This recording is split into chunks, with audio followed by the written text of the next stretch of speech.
সেই নিউজিল্যান্ড সফর থেকে শুরু করে ভারত সফরেও পারফরম্যান্সের ধারাবাহিকতা অব্যাহত রেখেছেন সাকিব আল হাসান।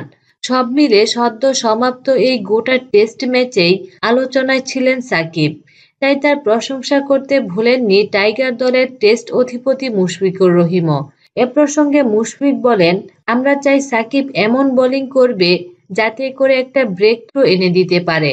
বাকি কাজগুলো দলের অন্যান্য যারা আছে তাদের। এটা ৩টা স্পিনার খেলানোর একটা কারণ। সাকিবের পারফরম্যান্সের কাজে আমি খুশি। সেকেন্ড ইনিংসে যখন তার হাতে বল দিয়েছি তখন সে ভালো বোলিং করেছে। তবে প্রথম ইনিংসে সাকিবকে দিয়ে কেন কম ওভার করানো হলো তা নিয়ে অনেকেরই প্রশ্ন। এর জবাবে মুশফিক বলেন, সাকিবের বোলিং নিয়ে আমি বলতে পারি, প্রথম ইনিংসে আমাদের ৩ জন স্পিনার সামনে থেকে লিড দিয়েছে। আমার এবং টিম ম্যানেজমেন্টের মনে হয়েছে তাইজুল ও মিরাজ তাদের কাজটা ঠিকমতো করতে পেরেছে। তাই আমরা তাদের উপর আস্থা রেখেছিলাম। এটা আসলে নির্ভর করে নির্দিষ্ট দিনে কে ভালো করছে তার উপর। আমার ওই দুদিন মনে হয়েছে তাইজুল ও মিরাজ জুটিটা ভালো হচ্ছিল। আমরা চাই সাকিব যতটুক বোলিং করছে সেটা যেন দলের কাজে লাগে। সাকিব সেই অবস্থায় নেই, তাকে দিয়ে লং স্পেল বোলিং করাতে হবে।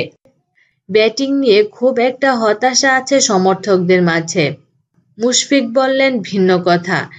যে কন্ডিশনেই খেলেন না কেন আপনাকে সেভাবে প্রস্তুত হতে হবে। টেস্টের বড় ইনিংস খেলতে হলে একজন ব্যাটসম্যানকে অবশ্যই তার অফ স্ট্যাম্প কোথায় সেটা জানতে হবে এবং আপনার ডিফেন্সটা অনেক শক্তিশালী থাকতে হবে। এই দুইটা জিনিস থাকলে বড় রান করা পসিবল। আমি যতদূর জানি এই দুইটা জিনিস অনেক গুরুত্বপূর্ণ। আমি এই দুইটা বিষয়ের উপর সব সময় মনোযোগ দিয়ে থাকি। আল্লাহর রহমতে সেটা করতে পেরেছি। একটু হলেও ভালো লেগেছে।